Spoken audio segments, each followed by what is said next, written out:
6 years ago, there was unbridled optimism about developments in a part of the world accustomed to year after year of bad news. People in several countries came into the streets to usher in what was called an Arab Spring, a toppling of dictators and a possible move towards more democracy. 6 years later, we now know that optimism was misplaced. Author Robert Worth shines a light on Egypt, Libya, Syria, Yemen, and Tunisia. Then and now, in his new book, A Rage for Order, the Middle East in Turmoil from Tahrir Square to ISIS. It is the 2017 winner of the Lionel Gelber Prize, and it brings Robert Worth to our studio from Washington, D.C. tonight. Great to meet you. Thank you. Nice to be here. Terrific book. Really enjoyed this. Well, enjoyed's not the right word because it's a sad story, but a very compelling read. What I'd like to do today is just sort of check in country by country, as you do in the book, as you were reporting on these events for the New York Times, starting with Tunisia, where it all started. So remind us how the Arab Spring began with one man in Tunisia. Sure. Well, it began with riots and protests in December of 2010, which at first didn't seem that unusual. I remember seeing them in very small stories in the back of the paper and thinking this will peter out quickly. I think what really started the whole movement was when Ben Ali capitulated and stepped down. That took place really very quickly, just a couple of days after the protests reached the capital of Tunis. And that was the moment when people paid attention all across the Arab world. And the feeling was, because these governments have so much in common, and because they're so vulnerable to that kind of opinion, at least in certain ways, the feeling was, if it can happen there, it can happen almost anywhere. But one small businessman shocked the world. One guy. That's right. What did he do? He set himself on fire and died. What was really shocking, though, was that this was not the first time that had happened. Other people had self-immolated across the Arab world. For some reason, this happened at the right time, when there was so much frustration building up. It had been building up all that year, and some of those cases that had drawn some attention were part of that. There was a young man in Egypt named Khalid Said who'd been beaten up and killed by police, and a movement online had started then. So it was really kind of a crescendo of discontent. And then, when Mohammed Bouazizi burned himself to death, everything unleashed. A couple of years in, and they had a vote. 204 out of the 217 members of parliament endorsed a new constitution. And two old rivals negotiated it and managed to avoid a civil war. So things look pretty good. Where are they now? Well, they're more or less in the same place, but with a lot of fragility and a lot of concern, because terrorism has really destroyed Tunisia's tourist industry, which is a bulwark of the economy. They don't have that much else going on. It's a small country. And that, in a way, was both the blessing and the curse of Tunisia. It didn't have big neighbors interfering. It didn't have oil. It didn't have a powerful army. And all these things made it more possible for that democratic movement to take place. But what you have now, you have this alliance of a secularist party and an Islamist party, but an Islamist party that is more sophisticated and more tolerant than any other in the region. And it's really the leadership of that party, Rashid Ghannouchi, that has allowed this thing for them to have a new constitution, for them to have a political equilibrium that's so lacking everywhere else. So is this a model for others? One hopes so.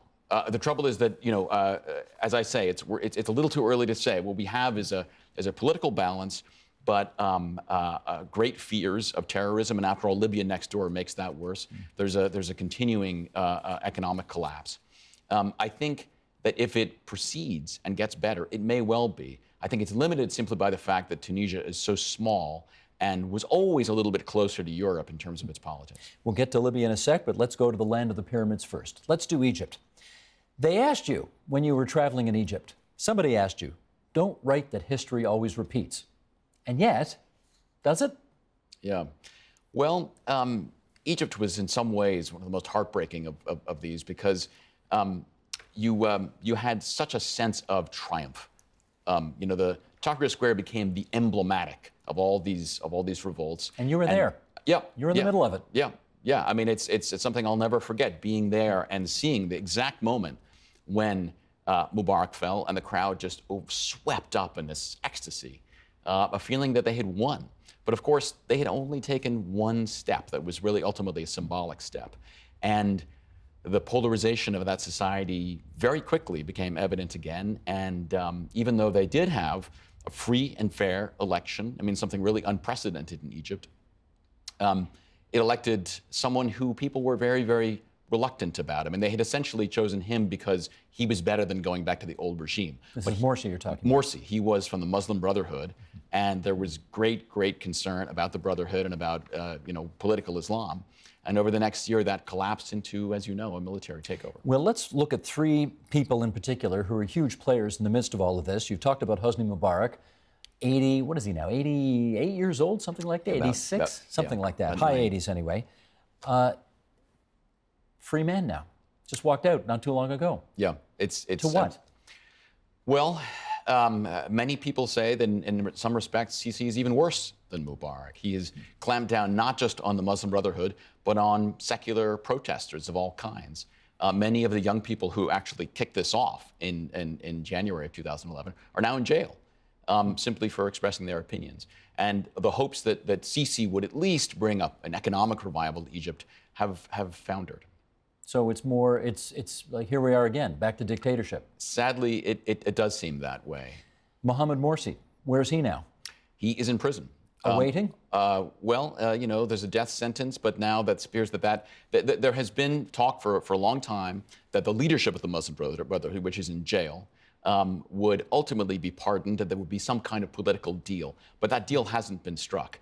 And it remains to be seen whether they'll find a way to reach a political compromise. And one other man named Mohammed, is it Beltaghi? Is that how you say it? Beltaghi. Beltaghi.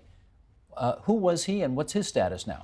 He was a Muslim Brotherhood leader who was widely seen as someone who could forge some kind of compromise with secular groups because he was very close to leftists.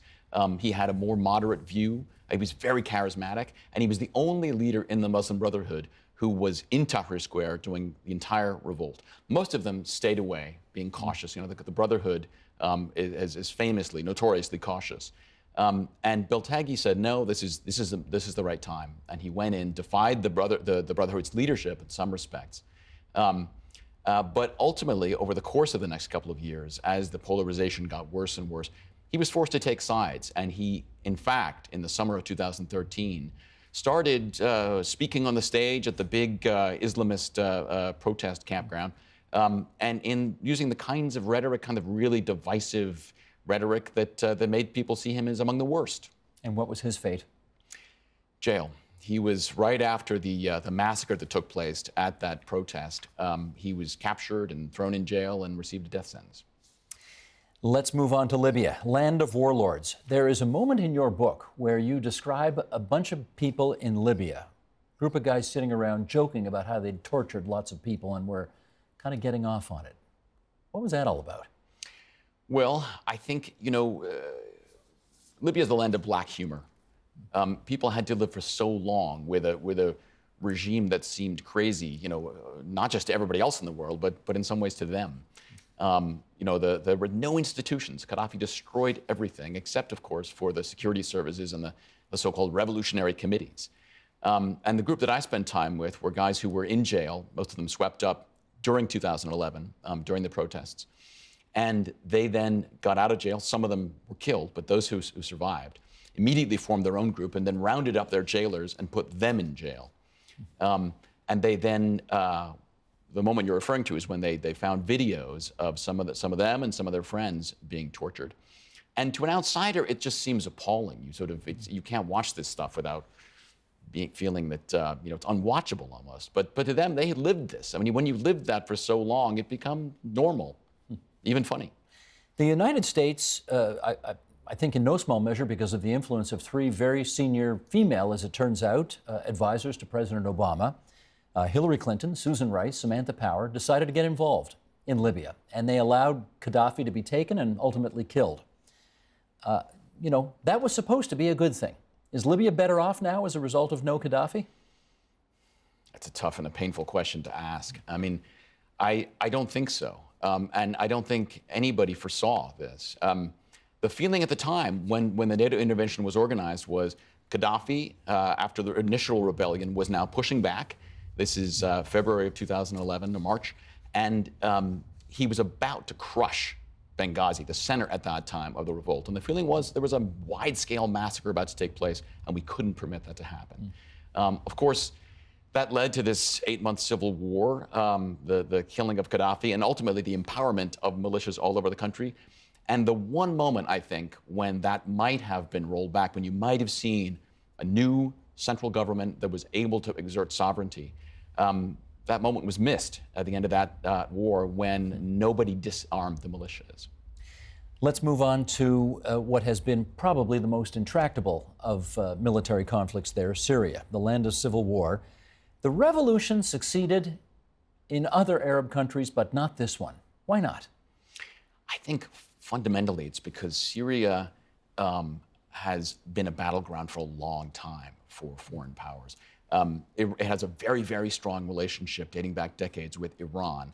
And Iran sees its access to Syria as existential, non-negotiable.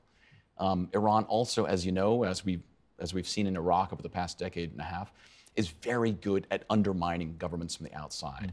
And I think the problem in Syria was that Iran was involved from the very beginning, and so was its militia in Lebanon, Hezbollah. And the Russians also felt they had a stake. So anything that took place in any attempt to overthrow the government of Syria was going to have to deal with those outside powers. You quote somebody, Robert, in the book saying, "I waited all my life for this revolution, but now I think maybe it shouldn't have happened." What's that a reference to? Yeah, well, it's someone who saw that by 2013, when that quote took place, the jihadis had really taken over the protest. This was, as in the other Arab countries, started off as a wonderful moment of non-violent protest. They weren't even calling for the ouster of Bashar al-Assad. They were calling for reform and an end to corruption. But things accelerated. The protesters got too confident, I think, and they demanded too much, in my view. And then soon after that, it got very, very violent, and ultimately it turned into a war. And the feeling was that that once the jihadis had really become the dominant players, this was worse.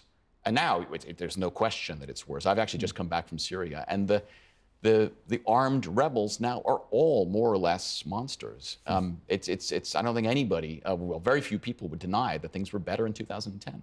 You quote others saying they are shocked by America's silence, but what did they reasonably hope or expect America to do here?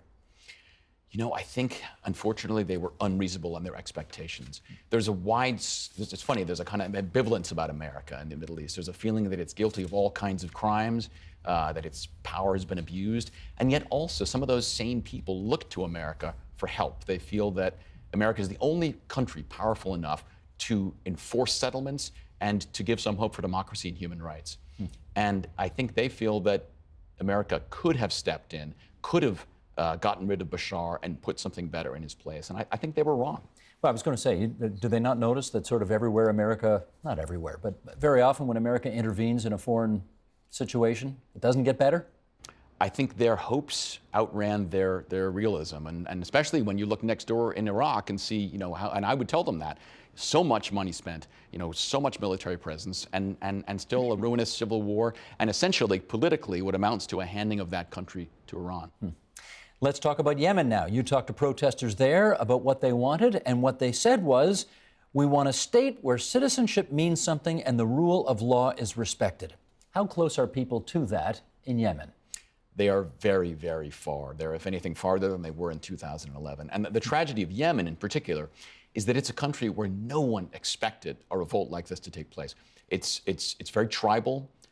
It's a very rural country. Internet penetration is very low. So the kind of protests you saw in 2011 that spread on Facebook and other social media, no one really expected it to take place there, but it did. And not only that, the protests there lasted much longer. The protest square, Change Square they called it, started in January 2011, lasted almost a year. And in a sense, the square itself became a form of social change. It was huge. It went on for many, many blocks. And tribal people who really don't spend time in towns at all came in, lived there.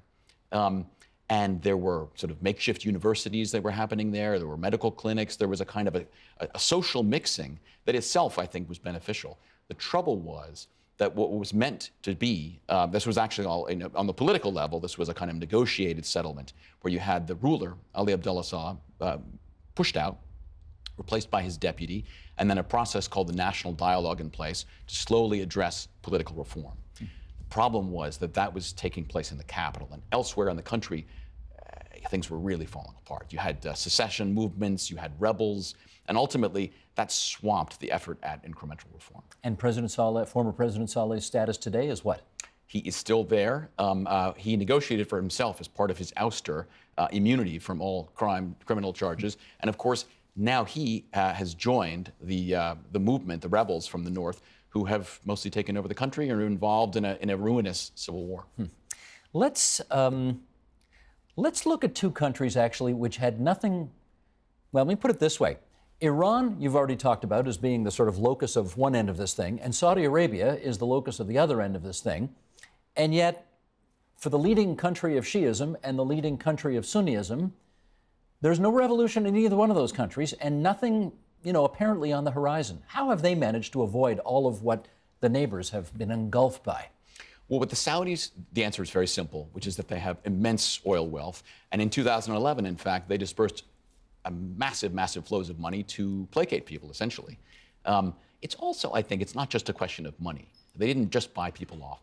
I think it's a very conservative country socially, and that includes their attitudes towards change. In a strange way, the monarchies were better placed at a time of turbulence like this than the republics, in part simply because republics purport to be democratic, and so there's an expectation of some sort of possibility for change. In monarchies, it's all about a respect for traditional forms of authority, and I think many people buy into that. With Iran, the answer is different. Iran actually had something like a spring-type movement, one of these movements, in 2009. I was there at the time as well, and I think what happened there was, as you recall, there was a presidential election won by the incumbent Ahmadinejad in what was widely perceived as a faked, a fraudulent election, which spurred a huge protest movement in the streets. What did they call it? Was it the Green Revolution? They called it the Green Revolution, and it led to, quite early on, June 15th actually, was really the day in question of 2009, when you had huge numbers. Estimates ranged into the millions of people in the streets, and they were from all social classes and all backgrounds. But then things turned violent. And what happened there, unlike in the Arab countries, was that most of those people went home because they were not willing to risk a civil war of violence. They wanted change, but they weren't willing to see their country fall apart. It turned into a much smaller movement, and I think there was a recognition there that you can't get change with that kind of revolution. It's going to turn ugly, it's going to turn violent, because the Iranian regime has very powerful people supporting it. It has the Basij, this paramilitary movement, as the Arab countries do. But I think in some ways, the Iranians were more politically astute. Well, let's finish up on this then. The countries that you looked at all seem to be in worse condition. ISIS, which almost didn't exist, now has significant control over parts of the region, although it is somewhat on the run as well as we speak. You went there 6 years ago to look at an Arab Spring. What would you call it all today? I would say it's a sad story of hopes that were aroused and crushed, and a recognition that change is not going to come in this sudden, violent way in the Middle East. It's funny that because of their history in the 20th century, Arabs have an enormous excitement and optimism about the word revolution. The word is thawra in Arabic. And that always surprised me because it hasn't necessarily worked out even for them to be a positive thing. But they still seem to believe, all of them, in one way or another, that a revolution is going to be the thing that saves them. And I think there's now a recognition dawning that change has to be incremental and slow, because these societies have a long way to go in terms of the supporting structures that allow you to have a democracy. You described that rage for order just beautifully, which is no surprise as to why you won the Gelber Prize for Foreign Affairs Writing. Congratulations, Robert Worth, on the book, and thanks for coming in to TVO for us tonight. Thank you for having me. Help TVO create a better world through the power of learning. Visit TVO.org and make a tax-deductible donation today.